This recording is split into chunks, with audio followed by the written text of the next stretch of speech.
శివానందలహరి 65వ శ్లోకం.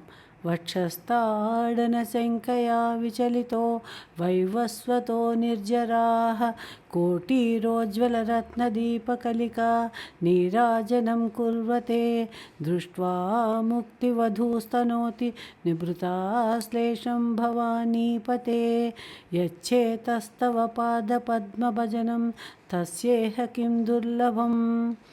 తాత్పర్యము: పార్వతీనాథ, ఎవడి చిత్తము నీ పాదపద్మ భజనం చేస్తుందో అతడికి ఈ లోకంలో పొందశక్యము కానిది ఏముంటుంది? ఏమీ ఉండదు అని అర్థం. యముడు కూడా నీవు తన రొమ్మును తంతావనే భయంతో కంపిస్తాడు, అనగా అతడి దగ్గరికి రాడు.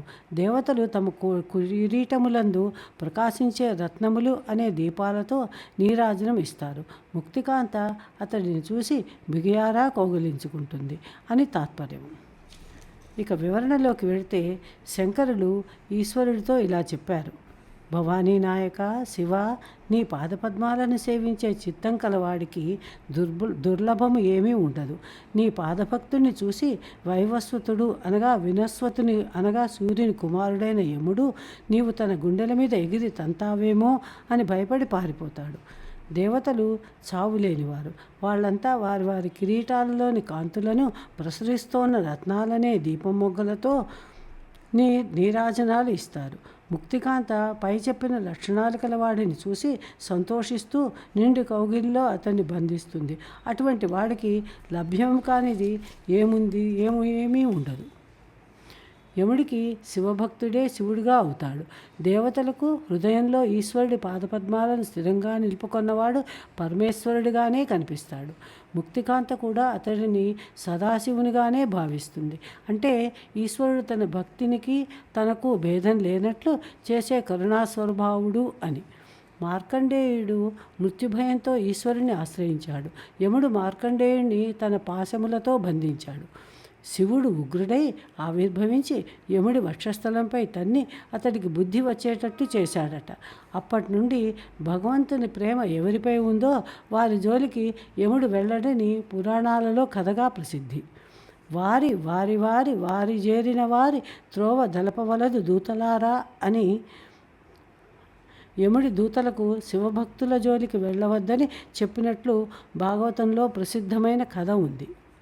ఇక పాదార్థంలోకి వెళితే వక్షస్థాడన శంకయా విచలితో వైవస్వతః, ఎవరు ఈశ్వర పాదపద్మములను తమ మనస్సులో ధ్యానిస్తారో వారి జోలికి యముడు సైతం వెళ్ళడని శంకరులు చెప్పారు.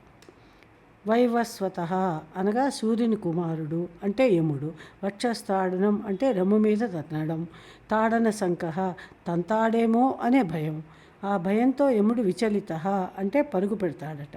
ఈశ్వర భక్తుడి జోలికి వెళితే ఈశ్వరుడు తన్నగలడని యముడు పరుగు తీస్తాడని భావం.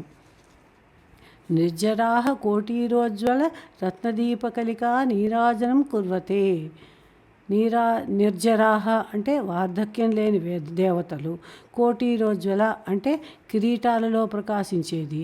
రత్నదీపకలిక అంటే కిరీటాలలోని రత్నాలనే దీపకాంతులతో అని భావం. నీరాజనం కుర్వతే అంటే నీరాజనం ఇస్తారు అని. వారు అంటే దేవతలు ఈశ్వరునికి కర్పూరహారతి ఇచ్చినట్లు వారు ఈశ్వర భక్తునికి కూడా పాదాలకు నమస్కరిస్తారు అని సారాంశం. దృష్ట్వా ముక్తి వధూస్తునోతి నిభృతాం శ్లేషం భవానీపతే. భవానీపతే అన్నది సంబోధన.